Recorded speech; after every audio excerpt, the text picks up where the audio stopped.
हिंगोलीचे जिल्हाधिकारी राहुल गुप्ता यांच्या हस्ते हिंगोली शहरातील डॉक्टर बाबासाहेब आंबेडकर पुतळ्याला पुष्पहार अर्पण करून ध्वजारोहण करण्यात आले। यावेळी अनेक मान्यवरांची उपस्थिती होती। महामानव भारतरत्न डॉक्टर बाबासाहेब आंबेडकर यांच्या जयंतीनिमित्त हिंगोली जिल्ह्यात विविध कार्यक्रमांचे आयोजन करण्यात आले होते। हिंगोली शहरातील डॉक्टर बाबासाहेब आंबेडकर पुतळा परिसरात आज भारतीय घटनेचे शिल्पकार डॉक्टर बाबासाहेब आंबेडकर यांच्या 135व्या जयंतीनिमित्त पुतळा परिसरात मोठी सजावट करण्यात आली होती।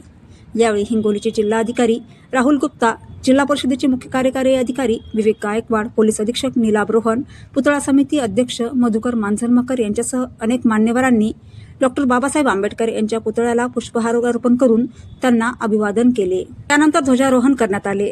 सर्व मान्यवरांचा पुतळा समितीच्या वतीने शाल श्रीफळ देऊन सत्कार करण्यात आला। डॉक्टर बाबासाहेब आंबेडकर यांच्या जयंतीनिमित्त भव्य रक्तदान शिबिराचे आयोजन करण्यात आले। यामध्ये अनेक रक्तदात्यांनी रक्तदान केले।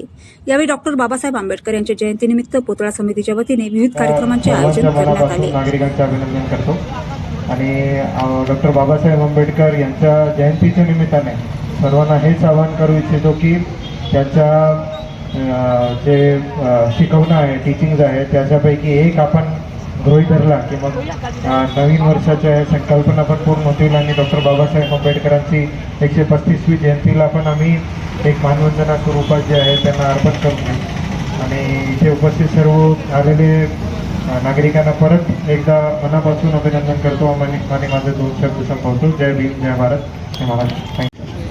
जास्त तुमच्या वेळ मी केला नाही, बस एवढंच सांगणार की पोलीस प्रशासन आज तुम्ही जे जयंती अनुषंगाने मिरवणूक वगैरे काढणार त्याच्यासाठी सुसज्ज आहे आणि पूर्ण सहकार्याने, पूर्ण उत्साहाने जयंती साजरा करू।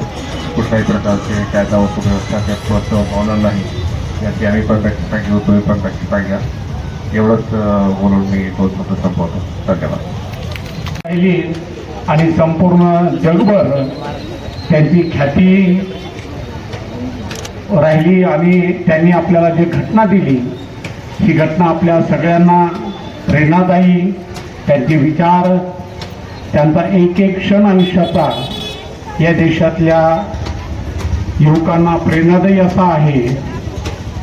भारतीय जनता पार्टीच्या सरकारनं 2015च्या साली लंडन येथील जिथे डॉक्टर बाबासाहेब आंबेडकर शिकले ते घर सुद्धा एक राष्ट्रीय स्मारक म्हणून महाराष्ट्राच्या सरकारनं विकत घेतलं।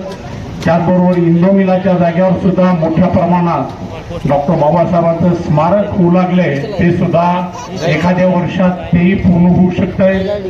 म्हणून डॉक्टर बाबासाहेब आंबेडकर हे एका जाती धर्माचे नसून संपूर्ण मानवजातीला समतेचा त्यांनी जो अधिकार दिला त्याबद्दल आपण सर्वजण डॉक्टर बाबासाहेब आंबेडकरांना दरवर्षी विनम्र अभिवादन करतो आणि त्यांच्या चरणी पुनश्च एकदा विनम्र अभिवादन आणि माझे 2 शब्द संपवतो।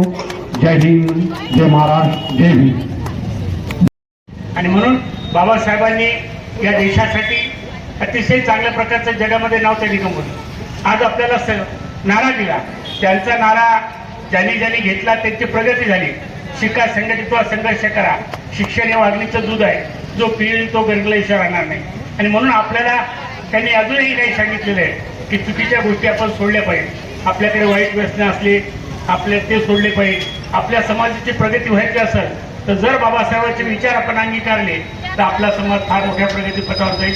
आजही चांगल्या प्रकारे गेले आहे, परंतु ज्या लोकांनी त्यांचे विचार स्वीकारले नाही ते अजूनही मागे सकाळपासून आम्ही जयंती साजरे करायला संघर्ष करा हा नारा आहे, परंतु संघर्ष आपण अन्याय झाल्यावर करायला पाहिजे। आपण आपल्या आपसातच संघर्ष करतो ते सुद्धा चुकीचं आहे आणि त्याच्यामुळे आपल्या समाजाची प्रगती होत नाही। आणि म्हणून आपला समाज पुढे गेला पाहिजे।